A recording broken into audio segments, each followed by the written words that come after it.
Começamos com notícias de última hora. As forças de defesa de Israel estão lançando ataques no sul do Líbano, acusando o Hezbollah de violar o cessar-fogo em toda a frente norte, uma situação em desenvolvimento no local. Os detalhes dessa violação ainda não foram divulgados ao público. Mais cedo, na quarta-feira, as forças de defesa de Israel emitiram um aviso urgente de evacuação para os moradores da vila de Mansouri, no sul do Líbano, antes dos ataques planejados contra o grupo terrorista. A porta-voz das Forças de Defesa de Israel para a língua árabe disse: à luz da violação do Hezbollah, as Forças de Defesa de Israel são obrigadas a agir contra ele com força. Reiterando que qualquer pessoa que esteja próxima de operativos, instalações ou armas do Hezbollah está colocando sua vida em risco. Enquanto isso, em um desdobramento dramático na Itália, as negociações entre Israel e Líbano terminaram. Várias horas antes, em Roma, uma fonte da equipe israelense disse à I24 News: a embaixadora de Israel nos Estados Unidos, Ariel Leiter, pediu ao lado americano que suspendesse as negociações devido a vazamentos enganosos e repetidos por parte da delegação libanesa. As discussões estão previstas para serem retomadas na quinta-feira. Agora, para comentar os últimos acontecimentos, recebemos no estúdio o Tenente-Coronel da Reserva, Jonathan Conricus. Ex-porta-voz internacional das FDI e pesquisador sênior da Fundação para a Defesa das Democracias. E nossa correspondente sênior para o Oriente Médio, Ariel Ozeran. Senhores, muito obrigada a ambos. Então, Jonathan, quero começar com você. Uma situação em desenvolvimento no local, uma mensagem clara das FDI. Se o grupo terrorista Hezbollah violar o cessar-fogo, a resposta será rápida. Sim, acho que podemos afirmar com clareza que o Hezbollah realmente violou. Houve um ataque. Os detalhes ainda não estão claros, mas infelizmente sabemos que há consequências desse ataque. E o que Israel está fazendo agora é se preparar.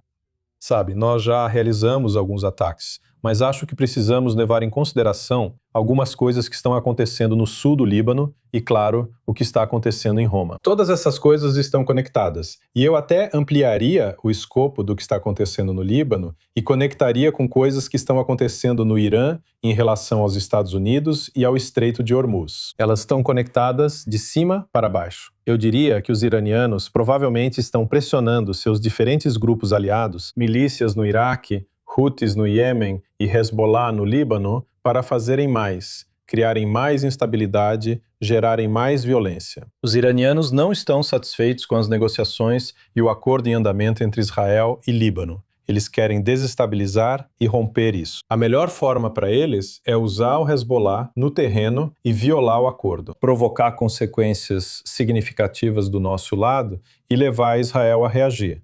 Isso certamente é do interesse dos iranianos. E vemos que as conversas em Roma são, claro, é positivo que estejam acontecendo, mas estão muito tensas. E eu, mesmo assim, como você disse, o embaixador Leiter pediu para terminar essas conversas mais cedo hoje por causa disso. Eu chamaria de vazamentos desonestos e distorções manipulativas que têm vindo do lado libanês, principalmente tentando lidar com a guerra de informação do Hezbollah contra o governo libanês, mas também está relacionado ao que acabamos de relatar e às coisas que estão acontecendo no local. Então, temos várias organizações e entidades que estão focadas na mesma área de batalha. O Hezbollah executando seus planos locais, mas também, eu acho, servindo aos interesses iranianos. Também vai ser crucial, Ariel, observar como as forças de defesa de Israel conduzem essa resposta. Sabemos que houve avisos de evacuação para certas partes do sul do Líbano antes desses ataques. Ao mesmo tempo, esperamos para ver se essa resposta vai desencadear alguma reação do Hezbollah e isso pode ser potencialmente muito preocupante. Sim, as forças de defesa de Israel ainda não anunciaram que a sua onda de ataques em retaliação a essa violação foi concluída, mas parece que estamos vendo uma retaliação de escopo limitado.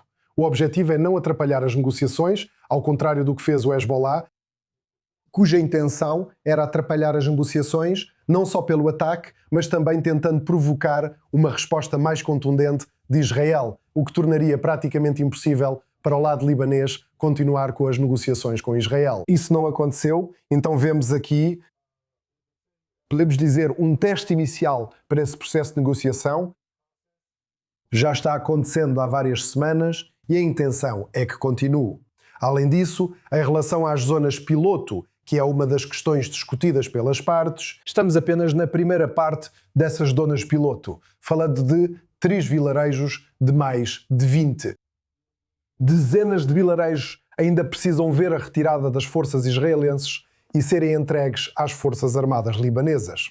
Esse processo está indo muito devagar e isso dá ao Hezbollah bastante tempo para minar, tentar ameaçar e atrapalhar as negociações. E cabe aos dois lados garantir que isso não aconteça.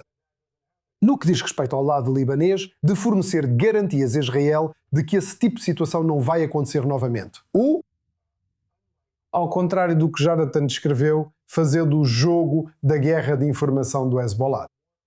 Essa alegação era de que a cidade onde essa violação ocorreu não estava na zona de segurança, quando todo o mapa emitido pelas FDI mostra que a cidade de Mansouri está dentro da zona de segurança, o que proibiria o Hezbollah de operar ali.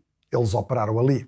Isso é uma violação do cessar-fogo, mas vimos que o lado libanês acabou alimentando isso. E do lado israelense, o teste é, por um lado, mostrar contenção, mas não permitir que o Hezbollah continue com suas violações. Porque se o Hezbollah ganhar impulso e se tornar mais, digamos,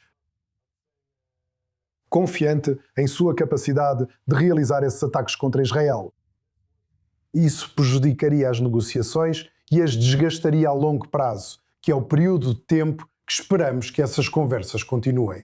Sim. O que nos leva à seguinte pergunta. Sim, quer dizer, Israel obviamente vai precisar retaliar contra uma violação e um ataque tão graves. Israel precisa retaliar de forma significativa para dissuadir o Hezbollah, por um lado. Por outro lado, se conectarmos o aspecto regional aqui, Israel basicamente disse não, em outras palavras. Mas, de modo geral, simplesmente disse não ao processo de paz e à retirada de Gaza. E eu não acho que Israel queira ser visto como alguém que diz não a avanços positivos em Gaza e também ser visto ou apontado como o país que atrapalha as negociações de paz no Líbano. Então, é uma situação muito delicada, há muitos envolvidos, mas podemos antecipar que o Hezbollah seguirá tentando atrapalhar o processo de paz entre Israel e Líbano, pois isso os incomoda e representa uma ameaça significativa. Por isso, agem dessa forma.